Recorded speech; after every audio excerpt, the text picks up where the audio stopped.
seconds and counting. Team.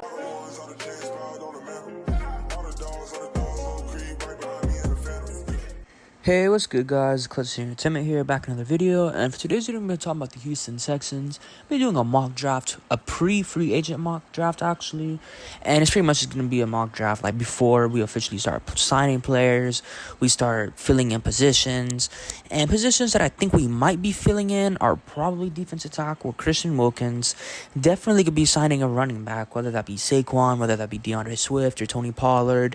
We could potentially sign a wide receiver 3, I think. Maybe like a Curtis Samuel, possibly, or a Kendrick Bourne or something like that. Maybe even a linebacker like a Azeez Al-Shaair, or maybe we bank it big on a Patrick Queen or a Frankie Louvu or something like that.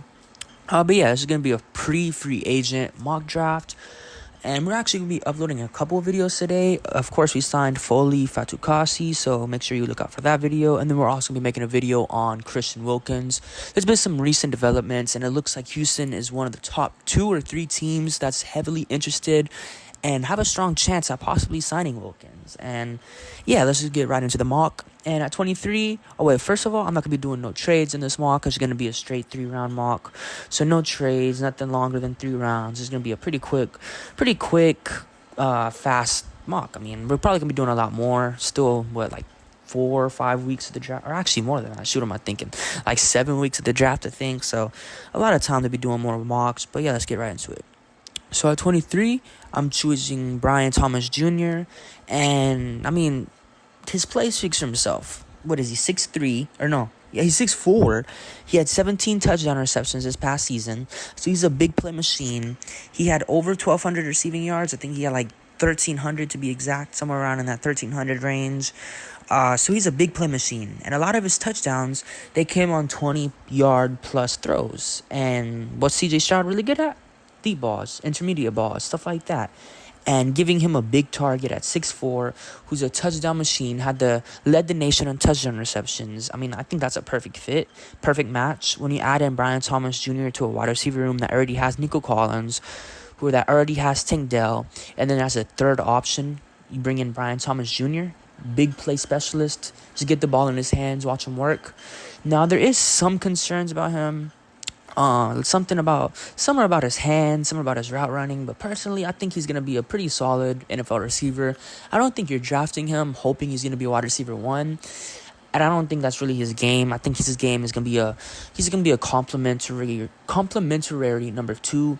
And that's probably going to be a complimentary number 2 to Nico Collins. Nico Collins is going to be the wide receiver number 1 in this offense, with Brian Thomas Jr. potentially being that wide receiver number 2. Or maybe even using him in the slot. I've seen that the Texans, they really, really like to keep Tank Dell outside. They feel like he produces more outside than what he would in the slot, which I don't really necessarily agree with. I think if you were to draft a Brian Thomas Jr., I think you just put Brian Thomas Jr. outside and let Tank Dell figure it out in the slot. I mean, Tank Dell, he's a little bit of a smaller guy. You don't want to risk any injuries again with him. You just want to play it safe with him and whatnot. But yeah, 23, Brian Thomas Jr., I think he'll be a big play machine for us. I think you could get even more weapons for C.J. Stroud. You really can't ever stop getting weapons. You see all these teams. You see the big contending teams. I mean, they all have weapons. Look at the Eagles. They got like 3 good receivers. Look at the Chiefs. I mean, they don't have that many good receivers, but they have good threats on the offense. Isaiah Pacheco, Travis Kelce, Rashee Rice, guys like that. The Bills, Stephon Diggs. They used to have Gabe Davis, Dalton Kincaid, Dawson Knox, Chargers, Keenan Allen, Mike Evans. They tried to draft, Quentin Johnson, but I mean, he hasn't really panned out thus far. But all these teams, are trying to be elite teams. They surround their quarterback and add talent to the offense. And I think that's what Houston should do. Do they have to do it this early? No. But I think if Ryan Thomas Jr. is there, you should definitely consider it, especially if a Byron Murphy is gone, or maybe one of your favorite edges like Chop Robinson or Latu are gone. Then I definitely think Brian Thomas Jr. should be in contention to be drafted at number 23. I really, really like Brian Thomas Jr. He's probably one of my favorite picks there at 23. Personally, if it's me, I would be trying to draft a Byron Murphy or a Brian Thomas Jr. at 23. Those are my 2 picks for right there. But in this particular mock, Brian Thomas Jr. Now, pick number 59, that's kind of where it gets a little bit interesting. You can go a little bit of a variety of routes. I mean, you could possibly go cornerback if one of the guys fall. You could possibly go safety if you really like, what's his name? Jalen Bullock or something like that. Maybe you wanted him or something like that. But at this particular pick at 59, I took Edgerrin Cooper, Texas A&M. Now, there is questions about his fit with Christian Harris. Is he going to be able to play the will linebacker role? I'm not sure.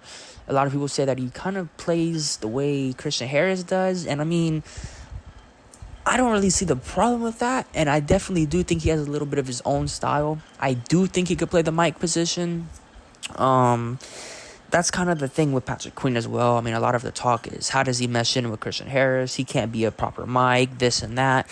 And the same thing is kind of being said for Edgerrin Cooper. But, I mean, Edgerrin Cooper, he's still 22. He showed he could play multiple linebacker roles with Texas A&M. And I'm not going to act like I watch Texas A&M every game. I'm not going to act like I watch Cooper every game.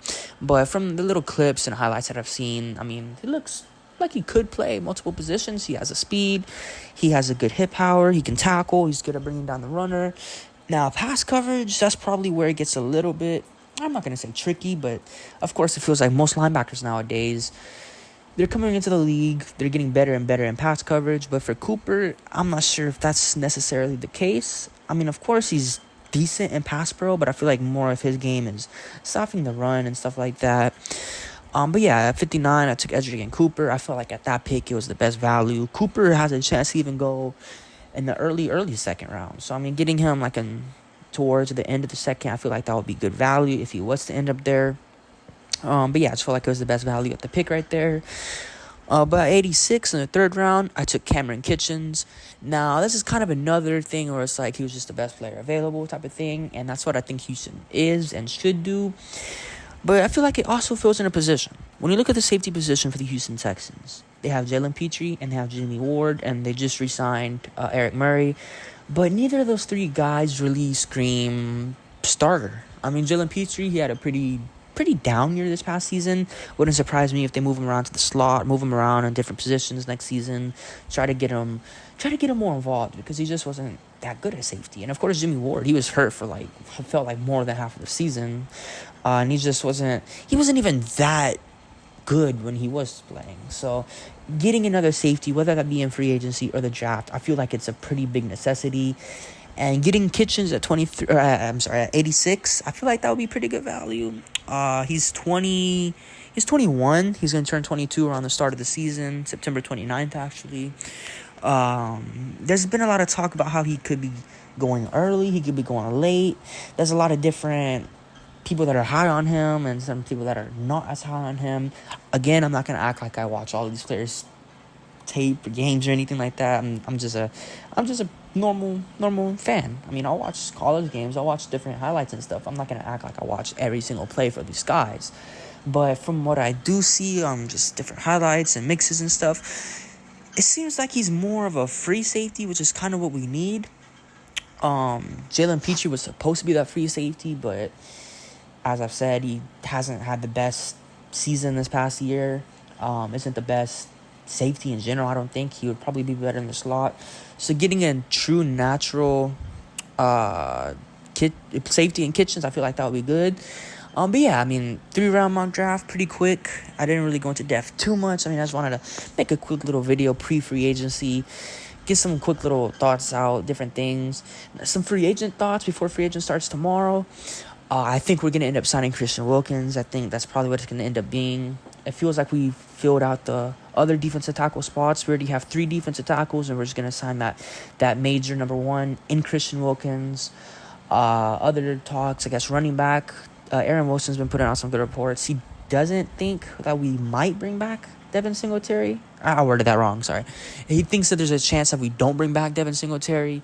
He thinks that there's a chance that there's a market for him, which kind of is unexpected.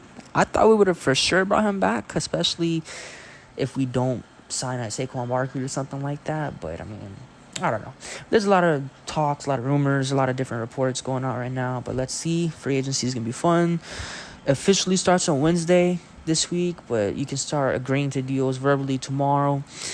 But yeah, let me know what y'all guys think about the mock. It's been Clutch Your Entertainment, and hope you guys have a good day. Peace.